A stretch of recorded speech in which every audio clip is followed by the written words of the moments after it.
जब हम 1 का क्यूब रूट लेंगे तो हम फर्ज कर रहे हैं कि क्या जवाब आ रहा है, x आ रहा है। ये हमने लेट कर लिया कि let x be cube roots of unity, कि 1 का क्यूब रूट लेंगे तो x आ रहा है। ये हमने फर्ज किया, ये सवाल हल करने का कायदा है। हम ये नहीं कह सकते कि हम इसको नाम दे रहे हैं x का। हाँ, x का नाम दे रहे हैं, समझ, बिल्कुल सही बात है। आप y का नाम भी दे सकते हैं, z का नाम दे सकते हैं, choice is yours. Side change करें। जो चीज़ मालूम करनी होती है उसे कहाँ होना चाहिए, बोलिए, लेफ्ट पर होना चाहिए। साइड चेंज करें।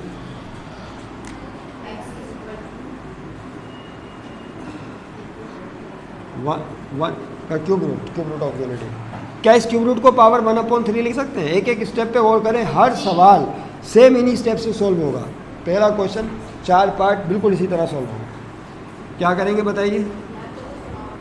x इज इक्वल टू, बोले 1 की पावर 1/3, अंडर रूट हटा देंगे ना, अंडर रूट हटा देंगे तो वो पावर लिख दी ना 1/3। अब ये बताइए 1/3, 3 को ख़त्म करने के लिए कितनी पावर लेनी चाहिए? क्यूब या 3, क्या लिखेंगे अब यहाँ पे? Taking power 3 on both side. यही सारे स्टेप हर सवाल में होंगे। Taking power 3 on both side, दोनों तरफ पावर 3 ले रहे हैं। इसका मतलब क्या होता है कि दोनों तरफ की जो रकमें हैं उनको पावर 3 उन पर लगा दें। पहले x के ऊपर लगेगी पावर 3 और यहाँ पे किस पे आएगी, बोलिए? 1/1 की पावर 3 के ऊपर पावर 3 लग जाएगी। देखा आपने, यहाँ पे पावर क्यूब आ गई और यहाँ पे पावर क्यूब आ गई, दोनों तरफ पावर 3 ले लिया आपने। बोलिए अब क्या होगा? यहाँ पे 3 से 3 कट जाएगा तो 1 की पावर 1 बचेगी और यहाँ क्या बचेगा? लेफ्ट पर, लेफ्ट पे क्या बचेगा? एक्स क्यूब और is equal to right hand side पे 1 की पावर 1 बचेगा। 1 लिखते नहीं है तो आपने सिर्फ 1 लिख दिया, ठीक है ना। उसके बाद +1 को इधर फेंकें। एक एक स्टेप को याद रखें, जहन नशीन कर लें कि सब पार्ट इसी तरह सॉल्व होंगे। +1 को इधर फेंकें तो एक्स क्यूब यहाँ के क्या हो जाएगा? -1 और चूँकि टोकरी खाली हो गई तो यहाँ क्या रह जाएगा? 0, राइट हैंड साइड पे 0।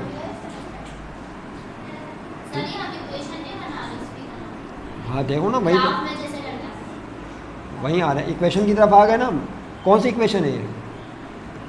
देखिए कौन ज़हीन है आप में से जो बताएगा। इस इक्वेशन का नाम बताओ। हाँ, 3rd डिग्री इक्वेशन है, क्योंकि वेरिएबल की पावर कितनी है? 3, तो 3rd डिग्री। लेकिन अब यहाँ पर एक फार्मूला, हमारे पास 3rd डिग्री इक्वेशन को सॉल्व करने का कोई फार्मूला नहीं है फिलहाल इस एक्सरसाइज में। तो यहाँ हम एक फार्मूला बनाएंगे a³ - b³ का, जो आपने मैट्रिक में पढ़ा है। कैसे बनाएंगे? देखिए, x³ को क्या ऐसे लिख सकते हैं, x की पावर 3, और 1 को क्या ऐसे लिख सकते हैं, 1 की पावर 3, क्योंकि 1 के ऊपर कुछ भी पावर लो क्या आता है? 1 ही हो जाता है। लिहाजा 1 को 1 की पावर 3 लिखा जा सकता है। Is equal to right hand side पे 0 अपनी जगह मौजूद है। अब यहाँ एक बहुत ही मशहूर फार्मूला बन रहा है जिस तरफ आपको लेके जाना चाहते हैं, a³ - b³। याद आया? किसको याद है फार्मूला a³ - b³? -b³ का ये होता है a - b फिर a² plus ab plus b²। कोई बात नहीं, काफ़ी दिन हो गए, वक्त तो अब याद आ गया ना आपको। ये a³ - b³ का फार्मूला है, a - b a² plus ab plus b²। ये फार्मूला अप्लाई कर दें ऊपर। अच्छा, ये फार्मूला प्लस में भी होता है और माइनस में। अगर होगा प्लस में होगा तो क्या होगा फिर? अगर फर्ज कर लें यहाँ पे क्या होता, प्लस होता है क्यूब प्लस b³, तो फार्मूला यही होता है। ये माइनस वाली साइन प्लस में चेंज हो जाती है, ये प्लस वाली साइन माइनस में जाती है। यहाँ पे स्क्वायर है सब। लगाइए फार्मूला क्या बन रहा है? a - b, a की जगह कौन है? x - b की जगह 1। उसके बाद देखिए a का स्क्वायर यानी किसका? x का स्क्वायर भी प्लस फार्मूले का a की जगह x, b की जगह 1 प्लस b का स्क्वायर यानी 1 का स्क्वायर। और राइट हैंड साइड पे 0 लिखना मत भूलें, इज इक्वल टू 0। देखा आपने, फार्मूला अप्लाई हो गया। a - b फिर a² plus ab plus b²। अब इसको सिंप्लीफाई करने के स्टेप में तो क्या हो जाएगा? x - 1। अब कर्ली ब्रैकेट को एक्स का स्क्वायर ऐसे हो जाएगा, छोटी ब्रैकेट खत्म कर दें, प्लस एक्स को 1 से मल्टीप्लाई करेंगे तो क्या आएगा एक्स, और 1 का स्क्वायर क्या होता है 1 ही होता है, is equal to 0, that is equal to 0। याद रहे कि हम क्यूब रूट्स ऑफ यूनिट चारों क्वेश्चंस में ऐसे ही होगा। चारों पार्ट्स में इसी तरह होगा पहले क्वेश्चन। इसमें कॉमन लिखिएगा सर शायद मे बी। नहीं, मैं इस स्टेप को दोबारा लिख रहा हूँ, आप दोबारा नहीं लिखिएगा। क्या लिखा हुआ है बोलिए, x माइनस 1।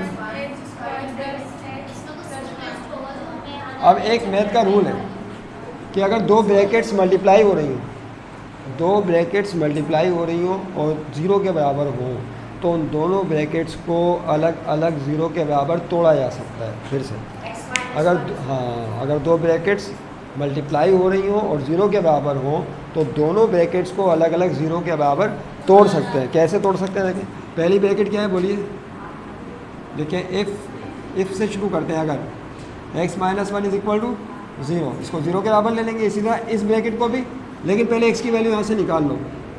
x की वैल्यू क्या आएगी बताइए, यहाँ से -1 को उधर फेंक दें, क्या आ गया, तो पहला जवाब आ गया 1 जो आता है। और फिर लिखेंगे दोबारा if x square plus x plus 1 is equal to 0। नहीं, दूसरी ब्रैकेट को भी आपने 0 के बराबर ले लिया according to rule of mathematics. बता सकते हैं कौन सी इक्वेशन बन गई है, ये सेकंड क्वाड्रेटिक इक्वेशन बन गई है। कौन सी क्वाड्रेटिक, ए कौन है इसमें, ए कौन है 1, बी कौन है 1, सी कौन है 1, यानी इसका कोएफिशिएंट ये ए कहलाता है, ये बी कहलाता है और आखिर में सी कहलाता है। ये ए, ये बी और ये yes, by using quadratic formula. याद आ गया आपको, क्वाड्रेटिक इक्वेशन को सॉल्व करने के लिए हम एक फार्मूला इस्तेमाल करते हैं, उसका नाम है क्वाड्रेटिक फार्मूला। और भी मेथड है लेकिन हम क्वाड्रेटिक फार्मूले को इस्तेमाल कर रहे हैं फिलहाल। लिखेंगे by using plus minus B by using plus minus quadratic formula. क्या था भाई बताएं, x is equal to minus B plus minus under root B square minus 4ac upon 2a, minus B plus minus under root B square minus 4ac upon 2। कीमतें लगाइए इनमें, yes देखिए क्या हो जाएगा, तवज्जो रहे, x is equal to yes, पहले लाइन डालना ना भूलें, अगर आप लाइन डाल देंगे तो आसानी से काम हो जाएगा। माइनस बी, बी की जगह क्या आएगा बोलिए 1, फिर plus minus under root B का स्क्वायर यानी 1 का स्क्वायर, फिर माइनस फार्मूले का 4 फार्मूले का ए सी, ए की जगह 1, सी की जगह भी 1 अंडर रूट के अंदर अपॉन 2 मल्टीप्लाई बाय ए की जगह दोबारा 1। तो देखा आपने किस तरह से minus B plus minus B square minus 4ac upon 2a। अब इसको सिंप्लीफाई करने का मरहला है, आप सिंप्लीफाई करें, ये तो आसान काम है, इतना मुश्किल नहीं है। देखिए क्या हो जाएगा, yes x is equal to ये हो गया -1 प्लस माइनस 1 का स्क्वायर क्या होगा बोले 1 माइनस 4 1 दा 4, फिर 4 1 दा 4 और अपॉन में 2 1 दा 2। अब देखिए क्या होगा, x is equal to yes -1 अपनी जगह रहा, प्लस माइनस अपने आ रहा, अंडर 4 में से 1 गया, या 1 में से 4 माइनस करेंगे तो माइनस का 3 आएगा, क्या माइनस का 3, सही है। अब अंडर रूट में आ गया माइनस, अंडर रूट में से माइनस साइन ख़त्म कर देंगे, बदले में क्या लगाएंगे, भूल गए, अंडर रूट आयोटा, बदले में क्या लगाते हैं आयोटा, याद आया आपको। अगर लिखा हो अंडर रूट फर्स्ट कर लें -3, तो अंडर रूट में से माइनस साइन ख़त्म करके +3 करेंगे और बाहर क्या लगा देंगे, आयोटा लगा देंगे। इस पर तफसीली गुफ्तगू हमने लास्ट वीडियो पे की है, आप वहाँ पे देख सकते। ये हो जाएगा -1 प्लस माइनस, भाई इतना तो याद रख सकते हैं ना आप कि अंडर रूट में से माइनस साइन ख़त्म करते हैं, +3 और बाहर क्या लगा देते हैं आयोटा, और अपॉन में कौन है 2, क्लियर। बताइए ये एक वैल्यूज़ है या दो वैल्यूज़ है ये? जी ये वैल्यूज़ कितनी है? जब आप क्वाड्रेटिक फार्मूला लगाते हैं वाला, तो ये x की कितनी वैल्यूज़ देता है आपको? दो देता है, एक प्लस में और एक। तो आप मरला आ गया कि इसको आप ब्रेक कर लें प्लस में और माइनस में, तो इसको ब्रेक कर लें। तो करेंगे ये कि पूरी रकम यही लिखेंगे, एक दफ़ा प्लस में लिख देंगे और एक दफ़ा माइनस में, तो स्प्लिट कर लें इसे। तो क्या होगा? x इज इक्वल टू देखें -1 प्लस √3 आयोटा बाहर याद रहे अपॉन 2, ये दूसरी वैल्यू आ गई। और इसी तरीके से and x is equal to -1 minus √3 iota upon iota बाहर है, ये तीसरी है। इसी का सामने लिखा है। हाँ तो लिख दे, क्या होगा? ऐसे ही लिखेगा, इसी स्टाइल में छोटा छोटा करके लिखें। तो कितनी वैल्यूज़ हो गई हैं बताइए? पहली ये थी, ये दूसरी और वो तीसरी। तो आखिर में क्या लिखेंगे?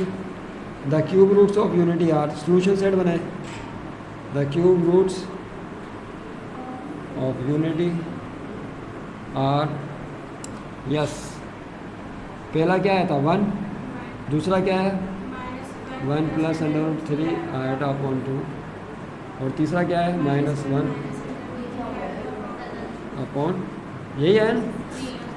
तो these are the complex cube root of unity. ये क्यूब रूट ऑफ यूनिटी आ गया, दिस इज योर आंसर। ये आपका तो जवाब। सर ये 1 कहाँ से आया?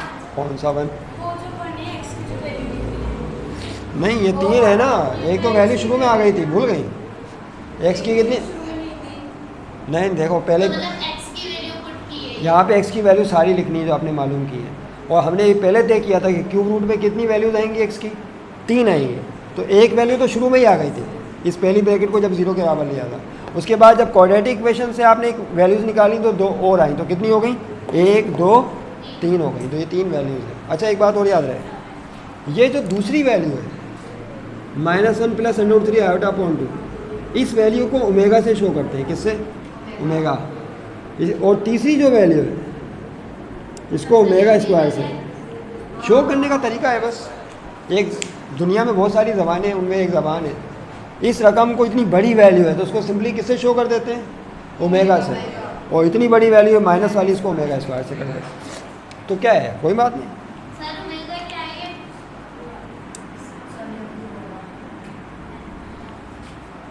आपका नाम क्या है? दुआ। इसका नाम है ओमेगा। क्या नाम है इसका? ओमेगा। और इसका नाम क्या है? Omega square. बस ख़त्म हो गई बात। इसको हमने ओमेगा का नाम दे दिया और इसको ओमेगा स्क्वायर का नाम दे दिया। नहीं समझे बात को? अब पूरी एक्सरसाइज में कहीं पे भी ये लिखा हुआ हो तो इसका नाम क्या है? ओमेगा। आप इसकी जगह क्या लिख सकते हैं? ओमेगा। पहले अब मेरे से आप वादा कर लें, फैसला कर लें। और उसके बाद ये जो है कहीं पे पूरी एक्सरसाइज में ये चीज़ नज़र आ गई सेम इसी तरह, तो इसकी जगह क्या लिख सकते हैं? Omega square. या मैं आपसे कभी पूछ लूँ ओमेगा स्क्वायर की वैल्यू बताएं तो आप क्या बताएंगे? Root iota upon 2। ओमेगा की वैल्यू ये होती है, फिक्स्ड है। जी हाँ, उनको क्यूब रूट ऑफ यूनिटी कहते हैं। मोस्टली क्वेश्चन यही आता है एग्जाम में, find the cube roots of unity of this. मतलब हर जगह ओमेगा स्क्वायर की यही वैल्यू आएगी। जी हाँ, और ओमेगा की यही वैल्यू होगी। ये पॉइंट जहन नशीन कर लें अच्छी तरीके से। बस आज के लिए इतना रख लें। एक्सरसाइज 3.3 इसमें आप प्रैक्टिस कीजिएगा, मैं आपको होमवर्क नहीं दे रहा, इसकी आप प्रैक्टिस कीजिएगा अच्छी तरीके से। इन्हीं सवालात की जो आज की क्यूब रूट ऑफ यूनिटी की 10 दफ़ा कर लीजिएगा और उसके बाद फिर देखते हैं कैसा नतीजा रहता है। एक्सरसाइज कल करें। समझना काफ़ी नहीं है, याद रहे मैं बार बार कहता हूँ, साइंस आपने लिए तो आपने एक फुल टाइम जॉब ले ली। क्या ले लिए? Full time job. आपको बड़ी कुर्बानियाँ देनी पड़ेंगी। यानी जो मामला या कोई बात कही जाए तो उसको सुनते हैं। क्या बात हो रही थी? आप इंजीनियरिंग के लिए आपने इंजीनियरिंग का जो है मामला, इंजीनियरिंग को फेस करना अब आपको करना पड़ेगा और उसके लिए ये है हिम्मत नहीं हारें, बिल्कुल हौसले से काम लें और मेहनत करें। जाहिर सी बात है कि जब तक आप मेहनत नहीं करें, एक किसान भी जब बीज बोता है तो पहले क्या चलाता है? उस पर हल चलाता है, सख्त मेहनत करता है और सख्त मेहनत करने के बाद तब जाके जब उसका 6 महीने के बाद टाइम आता है या साल के बाद टाइम आता है फसल का, तब फसल उगती है। नहीं समझे बात को? तो शुरू में क्या करनी पड़ती है? मेहनत करनी पड़ती है। तो इसी तरीके से आपने जो साइंस ली है तो इसमें आपको सख्त मेहनत तो करनी पड़ेगी। हो सकता है कि आपकी कोई और एक्टिविटीज़ हो, उनको आपने पसे पुश करना पड़ेगा या अपनी एक्टिविटीज़ को कम से कम करना पड़ेगा और ज़्यादा टाइम किसको देना पड़ेगा? इस चीज़ को देना पड़ेगा। मैंने आपसे कहा कि इसकी सवाल की 10 दफ़ा प्रैक्टिस करें। आपने कितनी दफ़ा करनी है? 10 दफ़ा करनी है, लाजमी तौर पे घर पे जाके, आज सोने से पहले, नहीं तो कल यहाँ आने से पहले लाजमी करना है, ताकि जब अगली एक्सरसाइज पर अगला सवाल करें तो आपकी समझ में आसानी से आ जाए। और हर हफ्ते रिवाइज़ करना पड़ता है तीनों चीज़ों को, केमिस्ट्री को भी, फिजिक्स को भी, मैथ्स को भी, या साइंस का कोई भी मजमून है, वरना वो फिर जहन से निकलना शुरू हो जाता है। Is that clear? तो मेहनत करेंगे तो इंशाल्लाह इसका फल सबको मिलेगा। Thank you very much.